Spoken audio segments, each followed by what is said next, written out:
متی کی انجیل اور اس کا 28واں باب جو 20 آیات پر مشتمل ہے۔ اور سبت کے بعد ہفتے کے پہلے دن پو پھٹتے وقت مریم مگدلینی اور دوسری مریم قبر کو دیکھنے آئیں، اور دیکھو ایک بڑا بھونچال آیا، کیونکہ خداوند کا فرشتہ آسمان سے اترا اور پاس آ کر پتھر کو لڑکا دیا اور اس پر بیٹھ گیا۔ اس کی صورت بجلی کی مانند تھی اور اس کی پوشاک برف کی مانند سفید تھی، اور اس کے ڈر سے نگہبان کانپ اٹھے اور مردہ سے ہو گئے۔ فرشتے نے عورتوں سے کہا، تم نہ ڈرو، کیونکہ میں جانتا ہوں کہ تم یسوع کو ڈھونڈتی ہو جو مصلوب ہوا تھا۔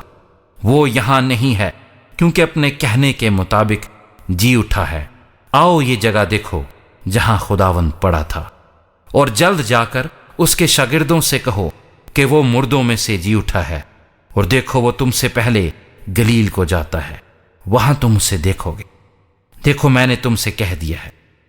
اور وہ خوف اور بڑی خوشی کے ساتھ قبر سے جلد روانہ ہو کر اس کے شاگردوں کو خبر دینے دوڑی۔ اور دیکھو یسوع ان سے ملا، اور اس نے کہا، سلام۔ انہوں نے پاس آ کر اس کے قدم پکڑے اور اسے سجدہ کیا۔ اس پر یسوع نے ان سے کہا، ڈرو نہیں، جاؤ میرے بھائیوں سے کہو کہ گلیل کو چلے جائیں، وہاں مجھے دیکھیں گے۔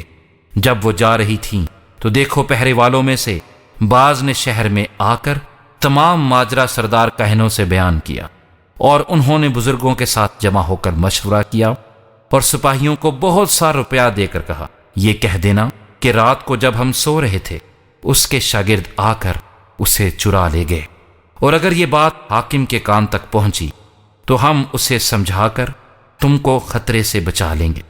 پس انہوں نے روپیہ لے کر جیسا سکھایا گیا تھا ویسا ہی کیا، اور یہ بات آج تک یہودیوں میں مشہور ہے۔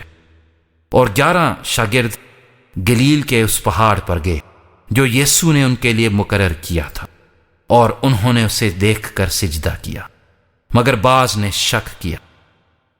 یسوع نے پاس آ کر ان سے باتیں کیں اور کہا کہ آسمان اور زمین کا کل اختیار مجھے دیا گیا ہے، پس تم جا کر سب قوموں کو شاگرد بناؤ، اور ان کو باپ اور بیٹے اور روح القدس کے نام سے بپتسمہ دو، اور ان کو یہ تعلیم دو کہ ان سب باتوں پر عمل کریں جن کا میں نے تم کو حکم دیا، اور دیکھو میں دنیا کے آخر تک ہمیشہ تمہارے ساتھ ہوں۔